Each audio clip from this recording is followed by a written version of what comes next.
Tout est accompli. Ce sont les dernières paroles de Jésus-Christ, notre Seigneur sur la croix. Tout est accompli. Tout a été accompli par Jésus à la croix. Donc aujourd'hui particulièrement, on célèbre l'œuvre du Seigneur à la croix, sa résurrection. Même si bien sûr, on le sait, on le célèbre tous les dimanches et même tous les jours de notre vie. La croix, c'est, voilà, sans la croix, nous ne serions pas au Seigneur aujourd'hui. C'est vraiment central dans la parole de Dieu et on doit s'en rappeler chaque jour. Et donc aujourd'hui, on va voir 10 œuvres qui ont été accomplies par notre Seigneur à la croix. Donc, premièrement, le voile s'est déchiré. On voit ça dans Matthieu, chapitre 27, verset 51. Matthieu, chapitre 27, verset 51. Et voici, le voile du temple se déchira en deux, depuis le haut jusqu'en bas. La terre trembla, les rochers se fendirent. Donc, au baptême de Jésus, Dieu, le Père, a ouvert le ciel pendant l'instant. Il a parlé, il a reconnu publiquement son Fils. « Voici mon Fils bien-aimé en qui j'ai mis toute mon affection. » Puis le ciel s'est refermé. À la croix, le ciel s'est rouvert pour tous les enfants de Dieu. Mais cette fois, le ciel ne s'est pas refermé. Et c'est pas à force de prier, c'est pas à force de jeûner que par nous-mêmes nous allons pouvoir ouvrir le ciel. Le ciel, il a déjà été ouvert pour nous. Le sang de Jésus nous donne un libre accès au sanctuaire, un libre accès au Père. Nous sommes au plus près de Dieu, il n'y a pas plus près que nous. Il n'y a pas d'autre créature qui soit plus près de Dieu que les enfants de Dieu. Donc déjà, on voit que le voile, il a été déchiré de haut en bas. Il s'est déchiré de haut en bas. C'est Dieu lui-même qui est venu déchirer ce voile. C'est Dieu qui voulait qu'on ait accès à lui, qu'on vienne auprès de lui. Sur le voile, il y avait de représenter les chérubins. Les chérubins qui avaient été placés par Dieu devant le jardin d'Éden au moment de la chute. Voilà, dans le jardin, Adam, il avait une relation quotidienne avec le Père. Chaque jour, le Père venait voir Adam. Ils avaient une relation intime, ils se connaissaient intimement. Mais avec le péché, à cause du péché, cette relation a été coupée. Adam et Ève ont dû quitter le jardin. Il n'y avait plus ce temps de rencontre. Mais cette rencontre, cette intimité qu'avait Adam avec le Père, elle a été restaurée par Jésus-Christ pour tous les enfants de Dieu. Dans l'Ancienne Alliance, Dieu ne parlait qu'aux prophètes. Aujourd'hui, nous sommes tous prophètes en Jésus-Christ. Le Seigneur parle à ses enfants, il a une relation intime avec chacun de ses enfants. C'est ce qu'il désire. Et nous sommes tous assis dans les lieux célestes en Jésus-Christ. On l'a beaucoup répété ces derniers temps, mais c'est la vérité. Nous sommes assis dans les lieux célestes, nous sommes au plus près du Père en Jésus-Christ. Colossiens, chapitre 1, verset 20. Colossiens, chapitre 1, verset 20.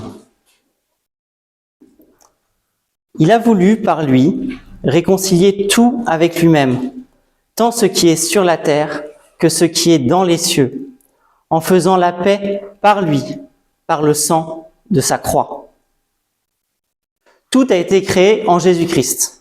Voilà, tout a été créé en lui, par lui, pour lui. Et par le péché, nous avons été séparés de Christ. Le péché, il est venu semer le désordre, il est venu semer le chaos dans l'univers. Et nous qui étions pourtant créatures de Dieu, qui avons été créés par Dieu, aimés de Dieu, nous étions ennemis de Dieu par nos actes, bien sûr par nos péchés, mais nous étions ennemis même dans nos pensées, par des pensées qui étaient évidemment mauvaises, qu'on savait mauvaises, mais même par des pensées on pensait juste, des choses que l'on pensait bien. Pour nous, c'était le bien. Mais seul Dieu définit ce qui est bien et mal. Et beaucoup de choses que l'on croyait bien étaient horreur aux yeux du Seigneur. Nous étions ennemis de Dieu. Mais Christ, par la croix, nous a réconciliés avec Dieu. Il nous a réconciliés. D'ennemis, nous sommes devenus amis de Dieu. Nous sommes ses amis. Même plus que ça, nous sommes devenus des fils et des filles. Par le sang qui a coulé, Dieu a fait alliance avec nous. Et cette alliance, elle est indéfectible. Par la croix, Christ veut tout réconcilier avec lui-même. Il veut restaurer l'ordre de Dieu. Cet ordre, il est restauré à chaque fois que nous nous soumettons à Dieu, à chaque fois que nous faisons la volonté de Dieu. Au lieu de notre propre volonté, nous choisissons la volonté du Seigneur. Il est également restauré à chaque fois que le royaume s'étend. Donc Christ, il nous a réconciliés avec Dieu, il nous a donné la paix avec Dieu. Mais il nous a donné également la paix entre nous. Christ a réconcilié le juif et le non-juif. Dans l'Ancienne Alliance, le peuple de Dieu, c'était le peuple juif. Les païens, ils n'avaient pas accès au salut. Mais le Seigneur nous a donné accès au salut, il a détruit le mur d'inimitié. On voit même dans le passage de Pierre et de Corneille, où le Père se révèle à Corneille et il lui dit d'aller chercher Pierre. Et Dieu est obligé de révéler à Pierre que c'est vraiment sa volonté. Voilà, Pierre, il considère que d'aller chez un païen, c'est une souillure, parce que c'était la loi. Mais le Seigneur a ouvert le salut, il a réconcilié le juif et le non-juif. Nous faisons partie aujourd'hui du peuple de Dieu. Si tu es enfant de Dieu, si tu es né de nouveau, alors tu fais partie d'un peuple acquis, d'une nation sainte, d'un sacerdoce royal. La paix, c'est ce lien qui nous permet de conserver l'unité de l'esprit. L'unité de l'esprit, c'est essentiel. Dans le royaume de Dieu, on a besoin de fonctionner dans l'unité. L'unité, c'est l'une des caractéristiques de la Trinité. On ne peut pas imaginer le Fils faire autre chose que la volonté du Père. On ne peut pas imaginer le Saint-Esprit contredire le Fils ou le Père. Ils travaillent toujours ensemble, en parfaite communion, en parfaite unité, en parfaite harmonie. Et c'est le désir du Seigneur pour son corps. Nous, le corps de Christ, nous devons fonctionner comme Christ. Nous devons fonctionner comme la Trinité. Nous devons fonctionner dans l'unité. La paix, c'est ce lien qui nous fait marcher ensemble et avec Christ. Donc, j'ouvre une parenthèse. Donc, on l'a dit, si nous sommes nés de nouveau, Dieu a fait la paix avec nous, par le sang de sa croix. Et nous ne sommes plus ennemis, mais amis de Dieu, nous sommes sauvés. Cependant, même si nous sommes amis de Dieu, nous le sommes, il peut nous arriver de nous opposer à Dieu. Il peut arriver que Dieu fasse ou nous demande quelque chose qu'on n'a pas envie, voilà, qui va contre notre volonté. Et voilà, des questions peuvent venir. Seigneur, pourquoi demandes-tu ça?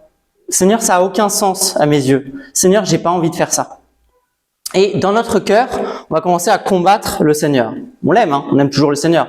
Mais il peut y avoir ce combat dans le cœur. Et ça peut même arriver, et personnellement ça m'est déjà arrivé, de faire ce que le Seigneur a demandé, mais d'avoir quand même ce combat dans le cœur. D'avoir ces questions qui reviennent. Seigneur, pourquoi tu me demandes ça? Vous savez, c'est ces moments où on obéit, on fait ce que Dieu avait demandé, on fait ce que Dieu avait demandé, mais on émet une résistance. On fait ce que Dieu avait demandé, mais on n'est pas dans la joie. Au final, c'est pas une pleine obéissance, parce que dans la pleine obéissance, pour le Seigneur, c'est une obéissance qui est dans la joie. Donc la seule bonne manière de sortir d'un combat avec le Seigneur, c'est de jeter les armes.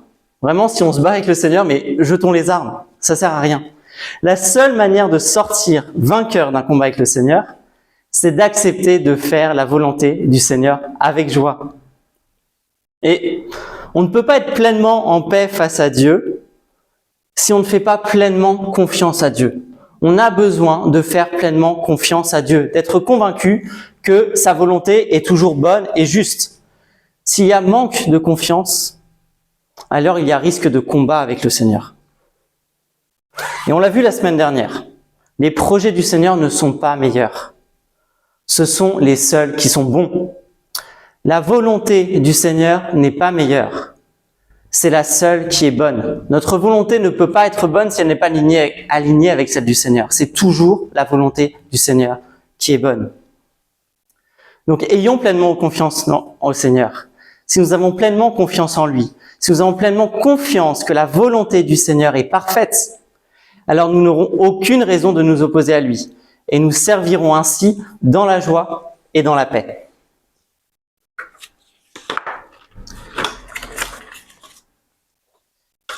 Ésaïe, chapitre 53, verset 5.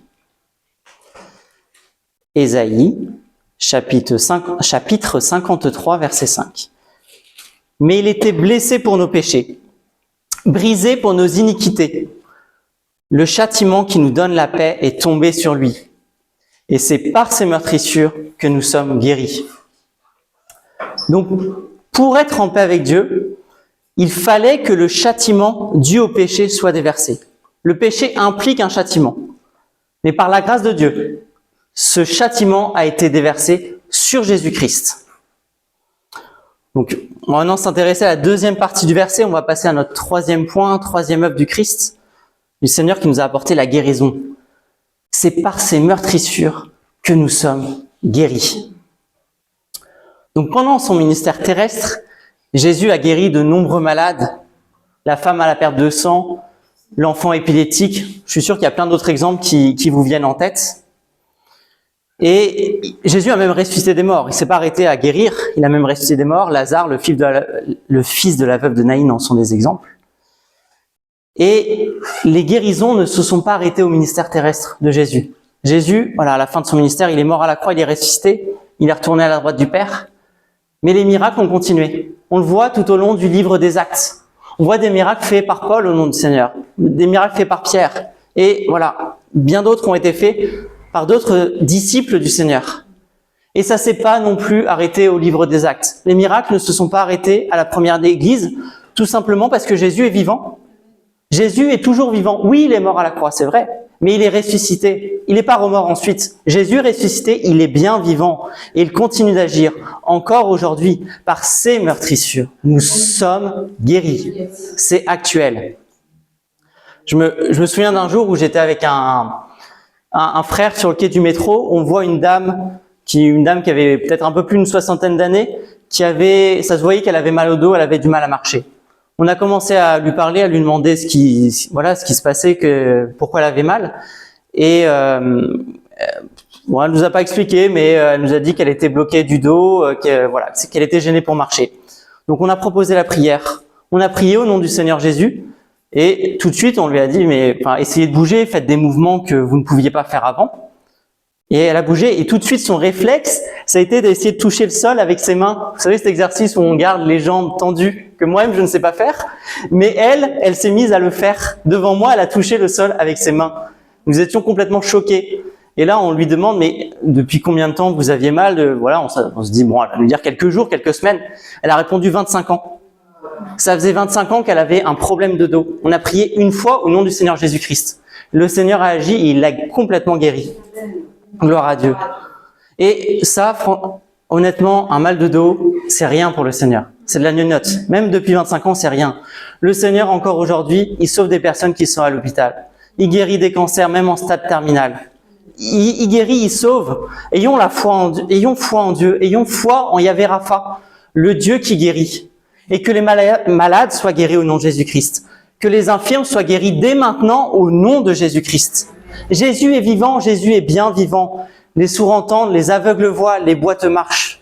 C'est la vérité dans les évangiles, et que ce soit la vérité dans le royaume d'aujourd'hui du 21e siècle. Car le Seigneur est toujours aussi puissant. Le Seigneur Jésus-Christ est toujours le Tout-Puissant. Amen.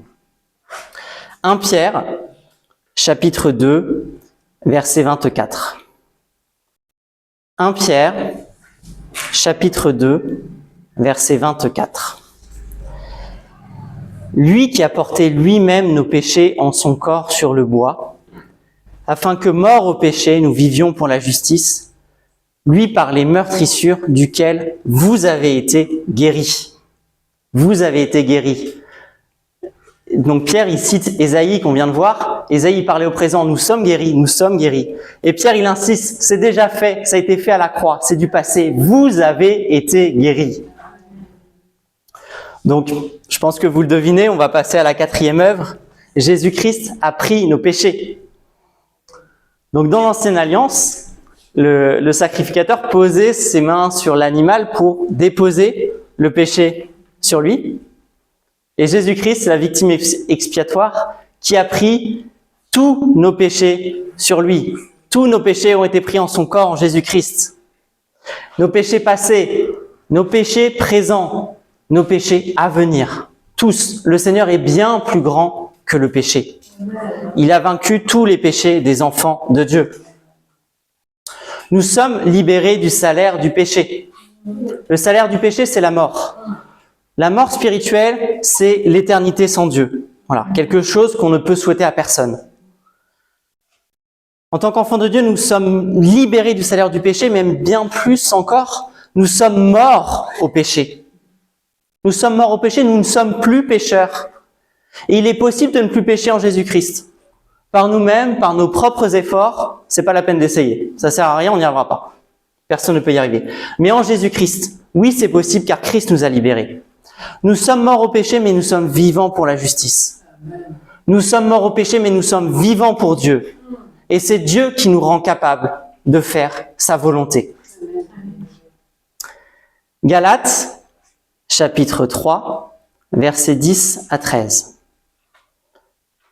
Galates, chapitre 3, versets 10 à 13. Car tous ceux qui s'attachent aux œuvres de la loi sont sous la malédiction. Car il est écrit, « Maudit est quiconque n'observe pas tout ce qui est écrit dans le livre de la loi et ne le met pas en pratique. Et que nul ne soit justifié devant Dieu par la loi.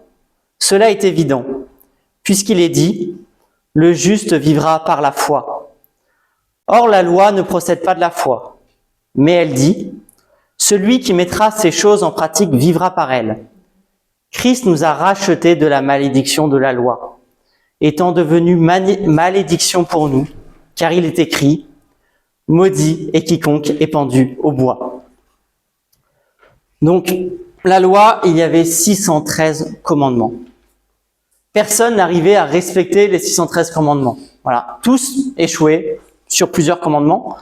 Et la loi dit que une seule désobéissance à un seul commandement, voilà, une fois on chute sur un sujet sur les 613, on est coupable devant l'ensemble de la loi, l'ensemble des 613 commandements. Personne n'y arrivait. Il n'y en a qu'un qui est juste devant la loi. Jésus-Christ est le seul juste selon la loi. Et c'est parce que Jésus-Christ est juste selon la loi que nous sommes justifiés par la foi en Jésus-Christ. Nous ne pouvons être justifiés que par la miséricorde de Dieu. Il n'y a que la miséricorde de Dieu qui nous justifie. Donc, voilà, dans la loi, il y avait des condamnations à mort pour certains péchés. Et en plus de condamner quelqu'un à mort, voilà, l'humiliation ultime qui pouvait être apportée encore, c'était de pendre son cadavre au bois.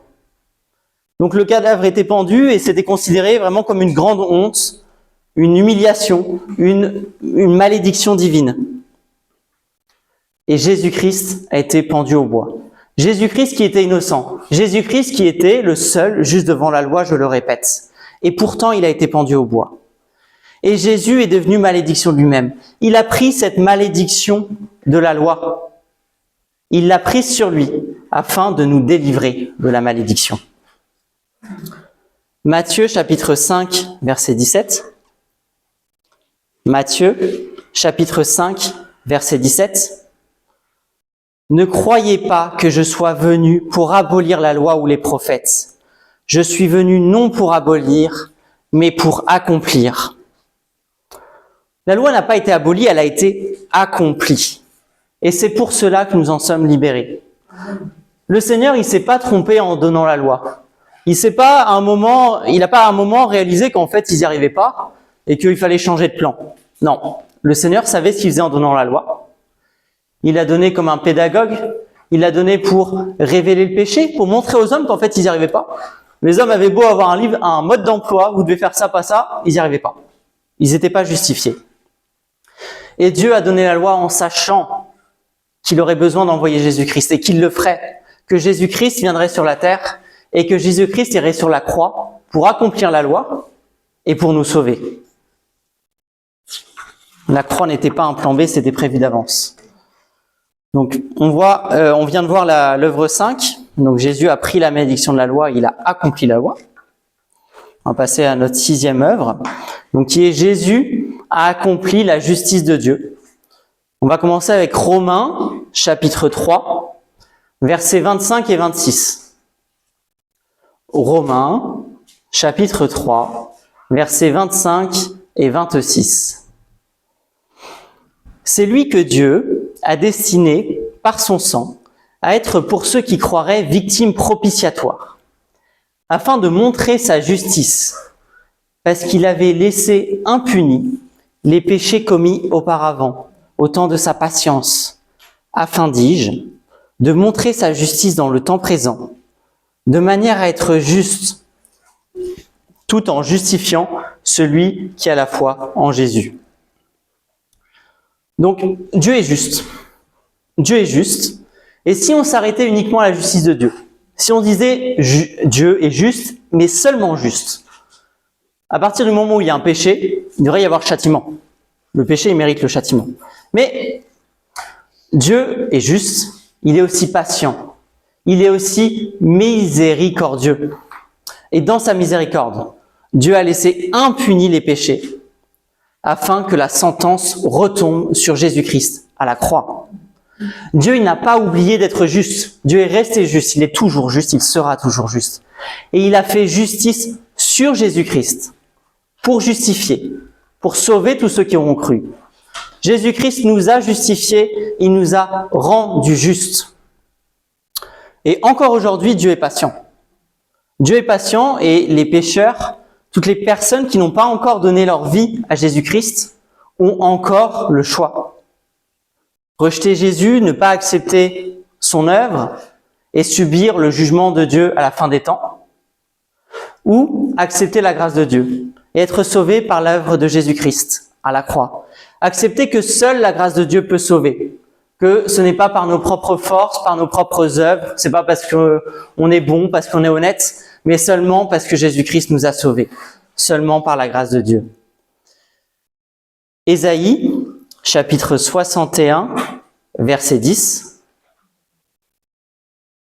Ésaïe, chapitre 61, verset 10. Je me réjouirai en l'Éternel. Mon âme sera ravie d'allégresse en mon Dieu, car il m'a revêtu des vêtements du salut. Il m'a couvert du manteau de la délivrance, comme le fiancé s'orne d'un diadème, comme la fiancée se pare de ses joyaux. Donc je viens de le lire en traduction second. Je vais reprendre le début du verset en traduction Semeur cette fois. Donc Ésaïe 61, 10 en Semeur. Je serai plein de joie. L'Éternel en sera la source. J'exulterai à cause de mon Dieu, parce qu'il m'aura revêtu des habits du salut et qu'il m'aura enveloppé du manteau de justice. On voit que la traduction second nous parle d'un manteau de délivrance. La traduction Semeur nous parle d'un manteau de justice. Il n'y en a pas l'un des deux qui s'est trompé. Les deux traductions sont bonnes. C'est effectivement un manteau de délivrance, c'est effectivement un manteau de justice. Et c'est la justice qui nous délivre. C'est parce que la justice a été accomplie que nous sommes délivrés. En nous justifiant, Christ nous a recouverts de justice. Nous sommes recouverts de Christ lui-même. Ce manteau de justice, il est comparé à un diadème, à des joyaux. Ce manteau de justice, c'est un bien précieux qu'on ne veut pas quitter. Ce manteau de justice, il nous rend beaux aux yeux du Seigneur. On ne le quitte plus car il n'y a pas de plus beau manteau. Ce manteau de justice, c'est la seule tenue possible pour les noces de l'agneau. On se rappelle de cette parabole du roi qui organise un festin pour les noces de son fils. Et voilà, au moment des noces, il voit qu'il y a quelqu'un qui n'a pas mis son habit de noces. Cette personne ne peut même pas s'expliquer, se défendre, quoi que ce soit. Voilà, il doit partir. Seul le manteau de justice qui nous est donné par Jésus-Christ, par l'œuvre de Jésus-Christ, qui nous est donné à la nouvelle naissance, nous permet d'assister aux noces de l'agneau, montre que nous sommes sauvés. Donc, on passe à la septième œuvre. Jésus nous donne la vie éternelle. Jean, chapitre 3, versets 14 à 16. Jean, chapitre 3, versets 14 à 16. Et comme Moïse éleva le serpent dans le désert, il faut de même que le Fils de l'homme soit élevé, afin que quiconque croit en lui ait la vie éternelle. Car Dieu a tant aimé le monde qu'il a donné son Fils unique, afin que quiconque croit en lui ne périsse point, mais qu'il ait la vie éternelle. » Donc voilà, on a vu le début du verset tout à l'heure. Le salaire du péché, c'est la mort. Mais heureusement, il y a une suite à ce verset. Le salaire du péché, c'est la mort. Mais le don gratuit de Dieu, c'est la vie éternelle en Jésus-Christ. Le sacrifice de la croix était nécessaire. La croix était nécessaire. Et c'est parce que Christ a accompli la justice de Dieu que nous sommes sauvés par la grâce de Dieu au moyen de la foi. Et donc, Jésus-Christ nous a donné la vie éternelle, et cette vie éternelle, elle commence dès la nouvelle naissance. On pourrait imaginer que, voilà, c'est après notre mort qu'il y a la vie éternelle. Non. Nous sommes déjà, en Jésus-Christ, nous sommes déjà rentrés dans cette vie éternelle. Nous sommes rentrés dans l'éternité. Romains, chapitre 6, verset 4. Romains, chapitre 6, verset 4. Nous avons donc été ensevelis avec lui par le baptême en sa mort, afin que, comme Christ est ressuscité des morts par la gloire du Père, de même nous aussi, nous marchions en nouveauté de vie. Nous avons été ensevelis. Il y a eu mort et résurrection, afin que nous marchions aujourd'hui en nouveauté de vie. Nous ne sommes plus sous l'emprise du péché. Cette loi du péché qui nous tenait précédemment, c'est terminé, nous ne sommes plus sous son emprise. Ne marchons plus selon nos anciens désirs. Ne marchons plus selon notre volonté, mais uniquement selon la volonté du Seigneur. Nous sommes morts au péché pour manifester la vie de Christ. Et cette vie sera pleinement manifestée au retour du Seigneur. Donc, dans les évangiles, on voit les différentes mouvances dans la foi juive. Une des mouvances, c'était les Sadducéens, qui eux ne croyaient pas en la résurrection des morts. Et ils sont allés questionner Jésus. Donc je vais vous lire la réponse du Seigneur. C'est dans Matthieu 22, 31-32. Matthieu 22, 31-32. « Pour ce qui est de la résurrection des morts, n'avez-vous pas lu ce que Dieu vous a dit? Je suis le Dieu d'Abraham, le Dieu d'Isaac et le Dieu de Jacob. Dieu n'est pas Dieu des morts, mais des vivants. » Abraham, Isaac, Jacob, c'était bien longtemps avant la venue de Jésus sur la terre. Ils ont été enterrés, la parole le dit. Et pourtant, le Seigneur dit que le Père, que Dieu est le Dieu d'Abraham, d'Isaac, de Jacob, et qu'il n'est pas Dieu des morts, qu'il est Dieu des vivants. Abraham, Isaac, Jacob, ils sont vivants pour Dieu. Parce que, voilà, par leur foi, ils ont reçu la vie éternelle. Il en est de même pour nous. Nous sommes enfants de Dieu, nous avons la vie éternelle. Et nous serons ressuscités par le Seigneur. Donc, on va passer à la 8e œuvre, que j'aime beaucoup. Jésus a dépouillé les dominations. Colossiens chapitre 2, versets 14 à 15. Colossiens chapitre 2, versets 14 à 15. Il a effacé l'acte dont les ordonnances nous condamnaient et qui subsistait contre nous. Et il l'a détruit en le clouant à la croix. Et il a dépouillé les dominations et les autorités. Il les a livrées publiquement en spectacle, en triomphant d'elles par la croix. Donc, avant d'appartenir au Seigneur, avant d'appartenir à Christ, nos péchés sont listés au ciel. Ah, ici, Naël, il a fait n'importe quoi. Ah, là, il n'aurait pas dû, il a péché. Naël, il est coupable. Cette liste, c'était un acte d'accusation qui nous condamnait. Mais par l'œuvre de Christ à la croix, tous les actes qui accusaient les enfants de Dieu ont été détruits. Il n'y en a plus, il n'y a plus rien, il n'y a pas une trace, il n'y a pas des cendres, il n'y a rien. Christ, c'est l'agneau qui ôte les péchés du monde. On pourrait se représenter le sacrifice de Jésus comme le sacrifice de millions, peut-être de milliards d'agneaux qui sont sacrifiés à chaque fois qu'il y a un péché pour dire le péché est effacé. Non. Déjà, il y a un seul le sacrifice de Christ est un, il suffit.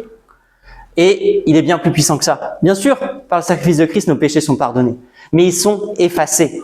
C'est comme si nous n'avions jamais péché. En plus de ça, voilà, les dominations se retrouvent dépouillées, désarmées. L'acte d'accusation dont elle se servait pour nous accuser, pour nous condamner, il a été détruit. Leur arme, elle est plus là. Elles ont été dépouillées. Le Seigneur nous a déclarés innocents. Nous sommes justifiés. Nous sommes non coupables. Et enfin, le Seigneur, il a livré ses autorités, ses dominations publiquement en spectacle. Donc Paul, il écrit au temps de l'Empire romain. Dans l'Empire romain, il y avait une habitude, une tradition, après une victoire militaire, un char défilait pour célébrer la victoire, et derrière ce char, il y avait des prisonniers, des perdants qui étaient enchaînés. Et vous imaginez l'humiliation, et en plus de ça, voilà, il y avait du public bien sûr qui regardait le spectacle, qui huait les perdants. Et le Seigneur, c'est ce qu'il a fait dans tout l'univers. À la croix, il a vaincu, et la victoire de Christ a été reconnue dans tout l'univers. C'était l'humiliation totale pour toutes les forces démoniaques qui s'opposaient à lui, qui croyaient avoir gagné, mais qui ont été vaincus par la croix. Hébreux, chapitre 2, versets 14 à 15. Hébreux, chapitre 2, versets 14 et 15. Ainsi donc, puisque les enfants participent au sang et à la chair, il y a également participé lui-même, afin que, par la mort, il anéantisse celui qui a la puissance de la mort, c'est-à-dire le diable, et qu'il délivra tous ceux qui, par la crainte de la mort, étaient toute leur vie retenus dans la servitude. Donc Christ, comme nous, a participé au sang et à la chair. C'est très important parce qu'il avait besoin d'un homme pour sauver les hommes. Des sacrifices d'animaux, même en très grand nombre, ne pouvaient pas nous sauver. Ça n'aurait pas pu non plus être un ange qui vienne sauver les hommes. Il y avait besoin que ce soit un homme qui vienne nous sauver. Et c'est pour ça que Jésus-Christ est venu 100% homme, 100% Dieu, 100% homme. Donc Jésus, il a vécu dans un corps de la même nature que le nôtre. Jésus a ressenti les mêmes sensations. Comme nous, il a eu faim. Comme nous, notre Seigneur a eu soif. Comme nous, il a été fatigué. Jésus a également vécu les mêmes tentations. Oui, Jésus a été tenté. Mais Jésus-Christ a résisté à la tentation. Il a été tenté, mais il n'a jamais péché. Par sa mort, Jésus-Christ a vaincu la mort en nous donnant la vie éternelle. Il a également vaincu la crainte de la mort. Voilà, dans le monde, il est logique d'avoir peur de la mort. Il est normal de se demander ce qu'il y a après la mort, et beaucoup de gens se le demandent. En Christ, se poser cette question, on peut se poser la question, mais on a déjà la réponse. Et en Christ, avoir peur de la mort, c'est un non-sens. Ça n'a aucun sens d'avoir peur de la mort en Jésus-Christ. Parce qu'on sait qu'après la mort, nous sommes avec Christ. Paul disait que la mort lui était un gain. La mort lui était un gain. Paul, il avait pris conscience, il avait conscience de l'espérance de l'éternité avec Christ. Et voilà, bien sûr, on n'est pas suicidaire, on se réjouit de vivre et de pouvoir servir le Seigneur. Mais on n'est pas attaché à ce monde. Nous sommes des voyageurs sur la terre. Nous sommes de passage. Et on est là pour préparer ce qu'il y a après. On est là pour préparer l'éternité. Nous sommes conscients que nous ne sommes pas de ce monde. Et qu'après la mort, nous aurons une intimité encore plus forte avec notre Seigneur. Donc avant-dernière œuvre, Jésus a mis un comble à son amour pour nous. On voit ça dans Jean, chapitre 13, verset 1. Jean, chapitre 13, verset 1. Avant la fête de Pâques, Jésus, sachant que son heure était venue de passer de ce monde au Père, et ayant aimé les siens qui étaient dans le monde, mit le comble à son amour pour eux. Donc, voilà, ce verset, il vient juste avant le moment où Jésus lave les pieds de ses disciples. Déjà, rien que ça, c'est quand même une très belle preuve d'amour. Déjà, c'était ses disciples. Il lave des pieds qui étaient très probablement sales, on le sait, puisqu'il marchait en sandales. Et bien sûr, peu de temps après cette scène, il y a la croix, qui est la plus grande des preuves d'amour que le Seigneur pouvait faire. Donc avant la croix, Christ s'est fait arrêter comme un brigand. Christ était innocent, mais voilà, il a été traité comme un brigand, il s'est fait arrêter, il a été frappé, Christ a été injurié, Christ a été fouetté. Mais tout cela, voilà, les coups, le fouet, la croix, le Seigneur l'a pris par amour. Et il le dit lui-même, il l'a dit lui-même. Il n'y a pas de plus grand amour que de donner sa vie pour ses amis. On ne peut pas avoir de meilleur ami que Jésus-Christ. Déjà, allez trouver quelqu'un prêt à mourir pour quelqu'un d'autre, en plus dans toutes ces situations. Mais Jésus-Christ, il est allé mourir pour nous, il a souffert tout ça pour nous, avant même que nous naissions. On lui avait jamais parlé. Jésus-Christ est mort pour nous à la croix. Et douter de l'amour du Seigneur, c'est sous-estimer tout ce qu'il a vécu. C'est sous-estimer toutes ses souffrances. C'est sous-estimer son sacrifice. Il n'y a personne qui aurait pu payer plus que le Seigneur. Il n'y a personne qui aurait pu faire un plus grand sacrifice. Personne n'aurait pu payer un prix plus élevé, car il n'y a pas de plus grand prix que le sacrifice de la vie du Fils de Dieu. Et ce prix, Jésus l'a payé pour nous.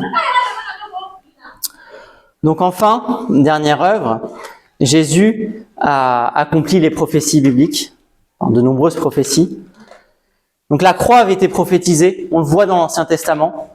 Je vais lire plusieurs de ces prophéties à la suite, on va voir vraiment les détails qu'il y avait dans ces prophéties. Psaume 22, versets 16 à 18, Psaume 22, 16, 18. Ils ont percé mes mains et mes pieds. Je pourrais compter tous mes os, et ils observent, ils me regardent. Ils se partagent mes vêtements. Ils tirent au sort ma tunique. Voilà. On parle des mains et des pieds percés du Seigneur sur la croix. On a même le détail des soldats qui se battent pour les vêtements du Seigneur.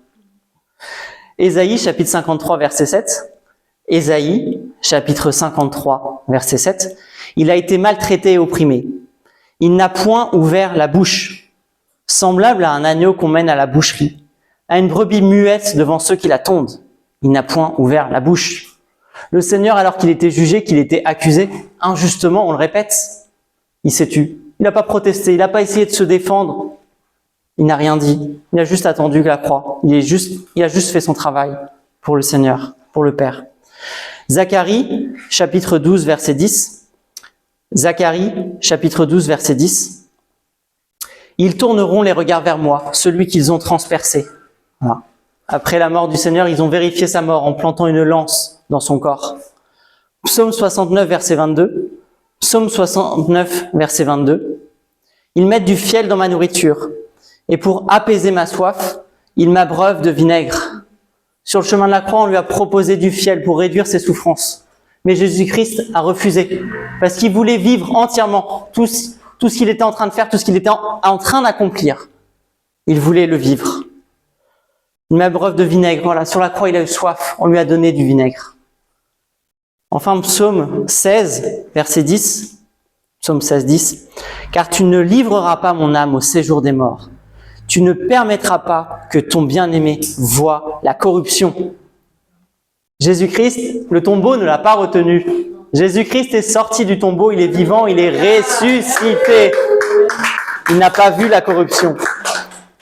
Donc la naissance de Jésus-Christ, la mort de Jésus-Christ avait été prophétisée, sa naissance également. Ésaïe nous parle d'une vierge qui enfante.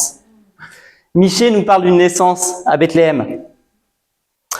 Donc puisque les prophéties annonçant la naissance, la mort et la résurrection de notre Seigneur ont été accomplies, celles qui concernent la fin des temps le seront également. Amen. Le Seigneur a dit qu'il nous enverrait le Saint-Esprit et il l'a fait. Amen. Le Seigneur a dit qu'il serait avec nous tous les jours et il est avec nous tous les jours. Amen. Merci Seigneur. Le Seigneur a dit qu'il reviendrait et il reviendra. Amen. Son royaume sera établi sur la terre et nous régnerons avec lui. Amen. Glorifions le Seigneur pour chacune de ses œuvres. Ayons pleine confiance en lui, car il a déjà tout accompli. Le voile s'est déchiré. Jésus nous a donné la paix, il nous a réconciliés avec Dieu. Il nous a guéris. Jésus-Christ a pris nos péchés. Il a pris la malédiction de la loi et a accompli la loi. Jésus-Christ a accompli la justice de Dieu. Il nous a donné la vie éternelle. Il a dépouillé les dominations. Il a donné sa vie, il a mis un comble à son amour en donnant sa vie pour nous. Enfin, Jésus-Christ a accompli les prophéties. Croyons que le Seigneur a tout accompli et mettons notre espérance dans chacune de ses promesses, car il est le oui et l'amen. Amen. Amen. Merci Seigneur.